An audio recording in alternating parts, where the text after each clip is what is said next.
What's up guys, Ghast here. So I know for a lot of you guys and girls, senior year of high school or freshman year of college is starting up, and given that I've spent a solid too many years doing my undergrad and I've gone through basically every sort of hurdle possible, I thought I could give you guys a few practical university tips that would have helped me a lot in my first couple years in college. So without further delay, let Big Brother Ghast teach you young bucks a thing or two.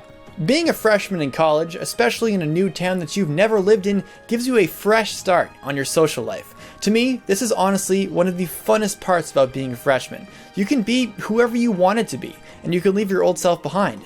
Personally, in my high school life, I was a quiet, shy person who didn't get out much, and I felt that my school was too small for me to change that perception. So what I did was start my freshman year off by being immediately the person I've always wanted to be. For me, it was someone who was social and outgoing, someone who wanted to meet entirely new people. And from first-hand experience, being able to just put yourself out there without having anyone give you a weird look about it is a gift that does not happen often. So make the most of this opportunity to reinvent yourself if you've ever felt like you wanted to. Number 2.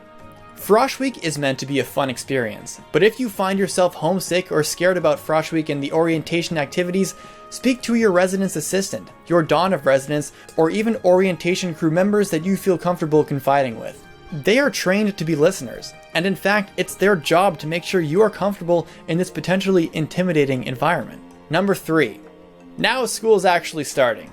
Once Frosh Week ends and the learning part of university begins, you will quickly learn that textbooks are stupidly expensive. If you're too late to buy your textbooks, you may need to resort to simply paying maximum price at a university bookstore, which would suck because some books will run you like $300. So here's what I did in my second year. Once you've registered for your courses, download that course's syllabus and look at the required textbooks. Then look online for used books of it. I managed to save literally hundreds of dollars from going to my local classifieds website, university textbook buy and sell pages on Facebook, and through other means. If you can't access the syllabus right now, you should at least know the name of your professor. Search for their office phone number or email address and ask general questions about the course and what stuff you'll need for it. University textbook publishers are notorious for arbitrarily updating their textbook to make the previous edition of that same book obsolete. So ask your professor if previous versions of the textbooks are serviceable for the class.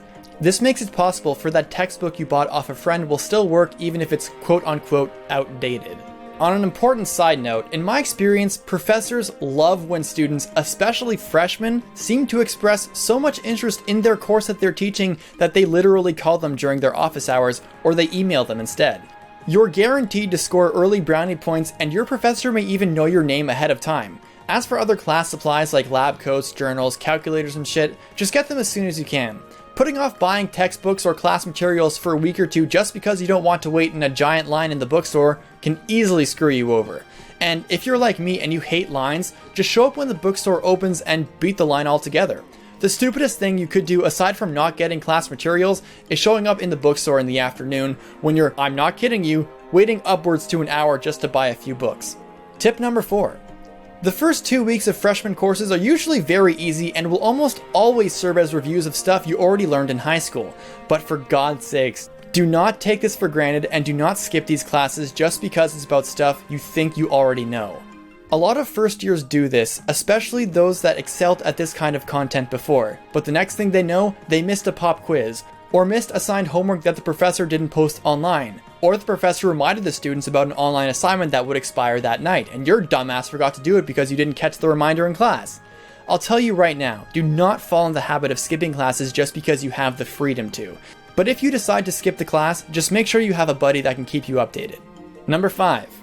Get to know your professors and make use of their office hours. In my first year of university, I completely neglected all of my professors' scheduled office hours just because I thought I didn't need it, and it screwed me over hugely. But getting your questions answered or getting your answers double-checked by your professor will not only smarten you up in the class, but your one-on-one time with your professor is something that they will remember in the future. Expressing a visible effort to learn in front of them shows your professor that unlike half these freshman and second year kids, that you actually give a shit about their Roman history class and will make them like you more. And if, down the line, you end up bordering on a failing grade, they might just like you enough to have you redo an assignment or let you slide through the class with a D. This is what I did in every class in my final years of university. And let me tell you this, it's so reassuring to know that your professors know your face, name, work ethic, and attitude towards their class. This is how I actually passed my philosophy and chemistry class. On this topic, if at any point you're starting to feel overwhelmed by your class schedule, like for example, you have 3 midterms in 2 days or something, which I guarantee you is going to happen to at least one of you listening right now, ask your professors if they will let you take their midterm at a later date. The worst thing they can do is say no, but if they actually like you and you actually express that you care about their class, there's actually a possibility that they'll accept your request. And there you go, you don't get to fail one of the 3 midterms you have to take in 2 days. Basically, what I'm saying is that these professors are here for you. Your parents' money and your student loan is going to these adults who are trained to teach you things. Don't forget that early on like I did and like many of my peers have.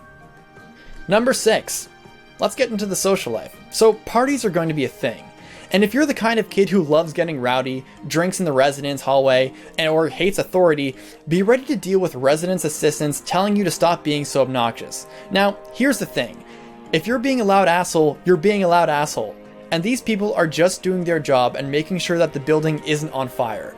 So try to empathize with these people a bit. They themselves understand that they are effectively being fun police, but just recognize that they have nothing personal against you. They are there to make sure that you students are as safe as possible. And if they neglect that duty, they can easily lose their job. And as a former Don of residence myself, nothing makes me happier than dealing with a student who understands that this is my job and this is what I'm supposed to do for them. On that note, if you're a student who's living in residence right now, alcohol is going to be in abundance no matter where you look at a party. If it's your first time drinking and you're nervous about it, just pace yourself and gauge where your limit is.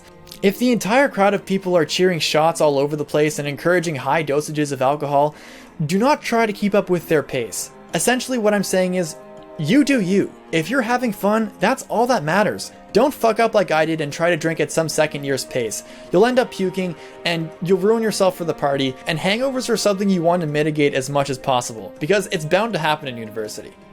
Number 7. So as a university student, the likelihood that you're going to be broke is 99% going to happen. And pizza and other greasy foods are going to be things that you're going to eat a lot of because it's really cheap. Now, while food preferences are, well, preferences, there are some really cheap meals that I depended on throughout my entire university life that might actually help you guys out. Oatmeal. A bag of oatmeal will run you like $2, and if you have a microwave, you just put oatmeal in a bowl, pour water in it, and microwave for 2 minutes. Buy some peanut butter and frozen fruit, or honey or brown sugar, and you have a protein-fueled hearty meal that will make you feel full for hours for super fucking cheap.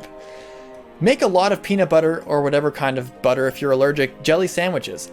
This is a university classic. It's super cheap, super easy to make, and is portable, so it can give you energy between consecutive classes. Being able to pay attention in long consecutive lectures will be worlds easier if you have fuel in your stomach. On that note though, even I get the urge for pizza sometimes, but what I do is I ask for cold slices instead. Most pizza places keep cold slices in their fridge, and you can usually get 2 slices of cold pizza for cheap. And if they offer to warm it up for you, then score. You just spent less money on 1 fresh slice of pizza for 2 oven-warmed cold slices.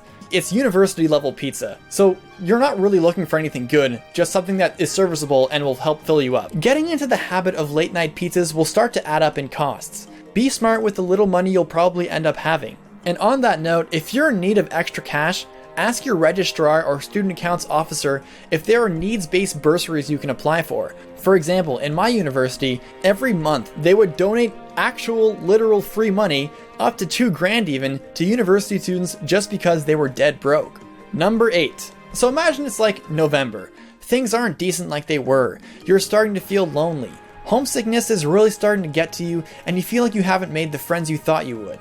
Things just aren't working out. Don't be afraid to confide in professionals who are literally hired to help you adjust to university life and are equipped with the necessary skills and resources to give you advice. Whether you're feeling down mentally or emotionally, these are professionals who can give you the help you need.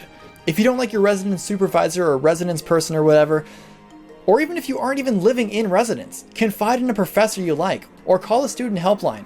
Every college has one. While you could talk to your friends and family, the answer you need might not be the one you get. Don't let whatever feelings you have take advantage of your scholastic or social life. University goes by at a rapid pace, and it will not slow down for you if you choose to do nothing about it. Number 9. Exams. They fucking suck. There's no way around it. But just try to avoid cramming at the last minute, and for God's sakes, do not try to pull an all-nighter because you think it's going to help you out. I've had a lot of friends accidentally sleep through their exam just because they closed their eyes for like 5 seconds. All-nighters are stressful, and the information you retain will be limited since your brain won't be able to remember nearly as much information as you learned without sleep. Sleep is important, guys. Sleep. Sleep. Sleep and eat. Create a study group. Make an outline for what you need to brush up on, or contact your professor on things you've forgotten about 2 months ago. Nobody likes exams, and your success as a student weighs a lot on them. Don't underestimate the dates of exams. Just create a schedule, contact your professor, contact your friends, contact a tutor.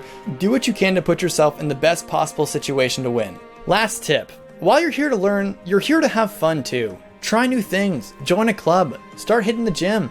Explore the new town you might end up being in.